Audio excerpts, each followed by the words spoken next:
To alhamdulillah yanzu ina cikin murna. Allah ya sa na yi regaining freedom dina. Ga 'yan uwa da abokan arziki sun zo suna taya ni murna, because wannan abin murna ne duk wanda ya shiga cikin irin wannan hali na la haula wala quwwata, kuma Allah ya fito da shi lafiya. Abin murna ne kwarai da gaske.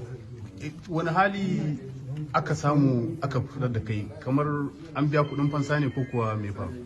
To kamar yadda dai kuka sani, a ran juma'a da ta wuce, yan uwanmu sun yi yunkurin su fito da mu, inda ita gwamnati ta gaza akan nauyin da ta ɗaukan makanta na kare rayuwarmu da mu da dukiyoyinmu 'yan Najeriya. So yan uwanmu suka shiga cikin wannan hali, suka je suna neman su fitar da mu, amma muka samu labarin cewa gwamnati ta hana su wuce domin su fito da mu, wanda gazawa ne na gwamnati. Jami'an tsaro su ne suka yi wannan, wanda a namu ganin gazawa ne na ita gwamnati. Yan uwanmu kuma suka yi yunkuri suka ƙara zuwa yau. Allah ya fiddo da mu cikin aminci. Ko ku nawa ne aka fiddo ku? Mu uku ne muka fito. Ko an biya kuɗi?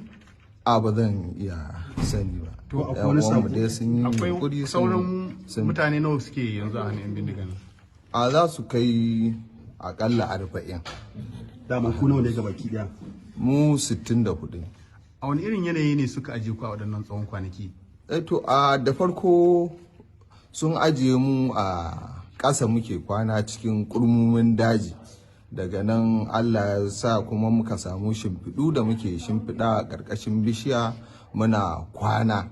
Lokacin da ruwa ya fara saukowa, suka yi mana 'yan rumfuna suna ajiye mu a cikin an ga hadari, amma lokacin duk a waje muke kwana. Sai yanzu ne muka samu 'yan rumfunan nan muna shiga muna kwana a ciki. Ta fuskar abinci ba? Abinci alhamdulillahi suna iya ƙoƙarinsu gaskiya. Suna ba mu abinci a daidai karfinsu. A wani lokaci ma har yanka suke mana na shanu da awakai. Akalla yanzu ko jiya sun yanka mana sa mun ci alhamdulillah. Suna dukan ku?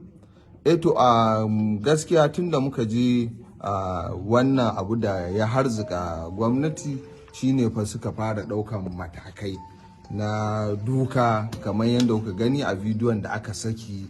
Mun sha duka, matukan duka, kuma wannan ma somin taɓi ne, because 'yan uwana har yanzu ina jimamin irin cikin yanayin da za su ƙara shiga in ba a kawo masu ɗauki ba. Shi yasa wannan bidiyo da ya fito muke kira ma ga, tunda muna ganin mu gwamnatinmu ta Najeriya ta kasa yunkuri har wurin wata 4 na kubuto da wayannan bayan Allah, duk da kuɗin da ake narkawa a harkan tsaro.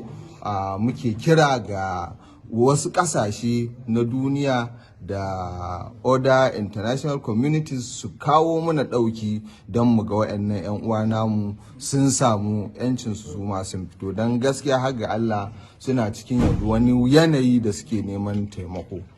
Ko kana iya gane dajin da aka aje ku? Gaskiya ba zan yi.